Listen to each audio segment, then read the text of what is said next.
Lies, lies, lies. Go and watch the histories. You know, I deal with this every day in this church. People who have come here, or people that are married to someone, and I hear them that they believe in the hidden gospels.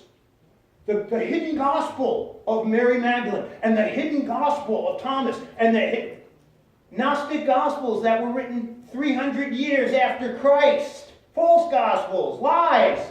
Or they've watched Bill Maher's show on religion, and they've heard about Osiris, and they're a scholar on Osiris, and they've heard about him for 10 minutes in Bill Maher's little show on religion, and they buy into it, that Jesus is nothing more than a fabrication of the legend of Osiris. Or they buy into evolution, lies. And where has evolution gone today? Where have all the great intellectual scientists of evolution gone today? Because they cannot explain how non-living matter produces living matter, so now they teach. The great evolutionist teachers of our age, you know what they teach? They teach transpermia. Little green men came here and seeded the earth. And that's how the human race has become what it's become. My question to them, if I had a chance to talk to them, is, where did the little green man come from? You cannot create non-living matter, right? From living matter from non-living matter. He is a liar. And the lie, you see the lies of religion, you see the lies of the New Age movement, lie after lie. Ephesians 6:11. Put on the full armor of God so that you'll be able to stand firm against what? The devil's schemes, right? The schemes of the devil. He's scheming all the time. He's continuously coming up with lies. Look what it tells us in Revelation 12:9. And the great dragon was thrown down, the serpent of old, who was called the devil and Satan, who deceives the whole world. The whole world. Deception. The deception is in the political realm. The deception is in the media realm. The deception is in the educational realm. The deception is in the business realm. The deception is in the financial realm. It is a complete global deception. Let me tell you, I question everything. I am so careful what I allow to come through into my mind. I sift everything. Because I realize this world is under his control. I don't believe, let me tell you, the politics, I don't believe any of them. I don't. I think they lie like they breathe. Our country's in trouble. Who deceives the whole world? He was thrown down to the earth, and his angels were thrown down with him. And ultimately, 2 Thessalonians chapter 2, verse 9 through 10. That is the one who's coming in accord with the activity of Satan. Who that be?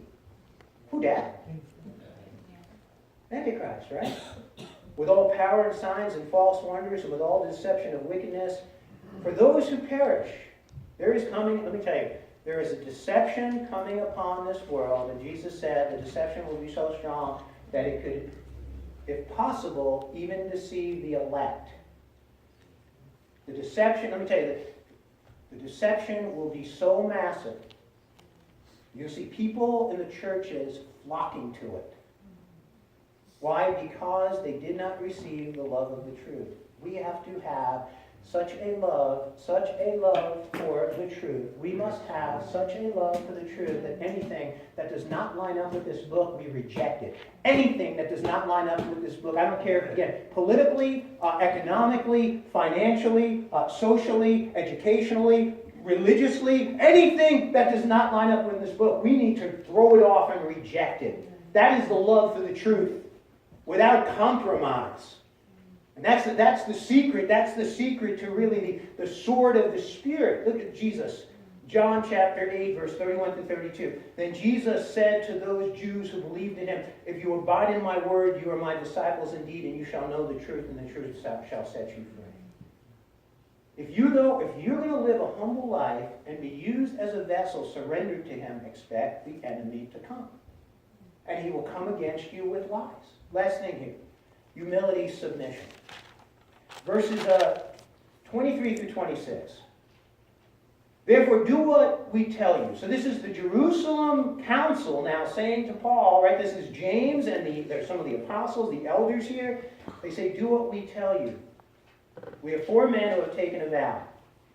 Take them and be purified with them, and pay their expenses so that they may shave their heads, and that all may know that those things of which they were informed concerning you are nothing, but that you yourself also walk accordingly and keep the law.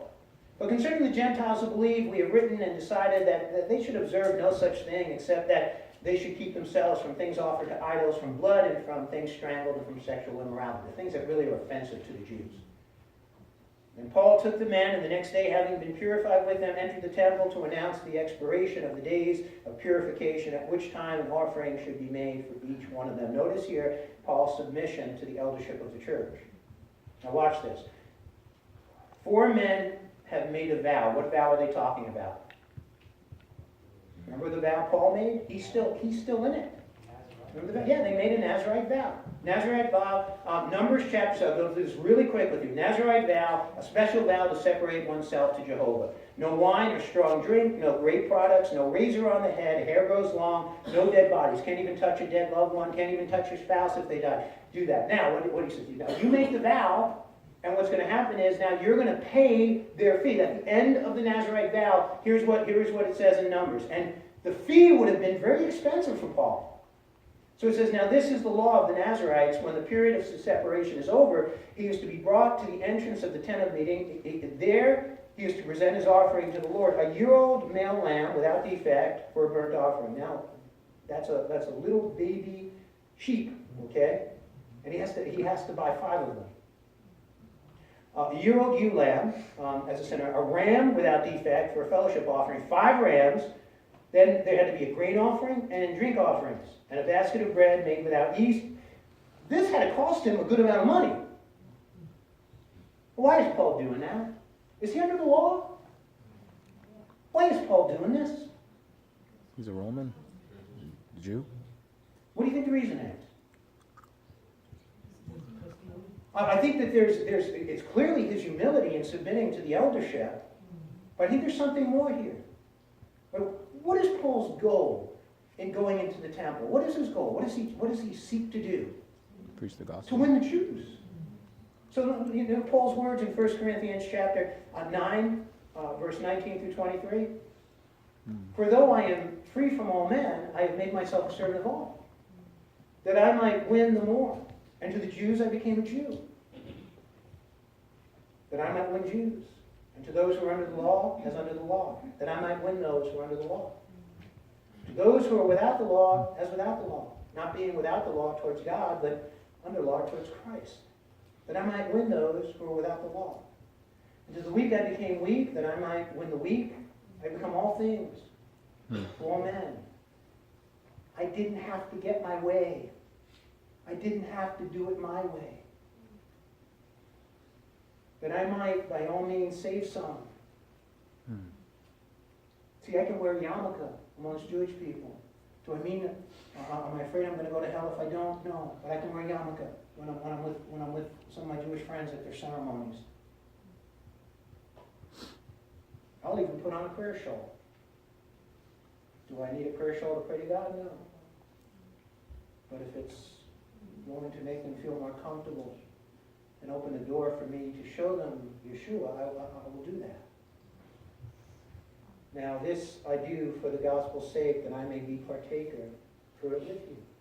What was the law? What was the law that governed Paul's entire life? The law of love. And love is humble. It's not proud, rude, or self-seeking. Love is humble. And that is why Paul takes the Nazirite vow. He pays their fees, and as we'll look at next week, he gets an opportunity to testify, not the way I would have liked, but he gets an opportunity to testify. But you see here, yeah, this is humility's communion, humility's testimony, humility's science, humility's submission. Humility is not a virtue that's held up high today, right?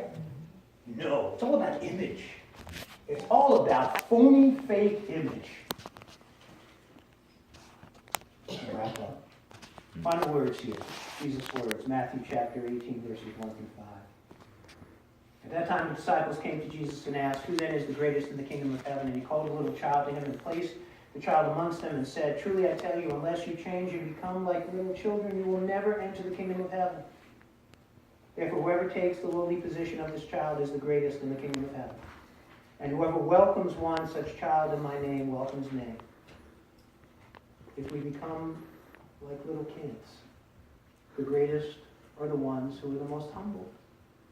Not the most gifted, the most humble. The greatest are the ones who are the greatest servants of all. Think about that. Not the greatest sinners of all, the greatest servants of all. Let's pray together. I pray, Lord God, that you would impress this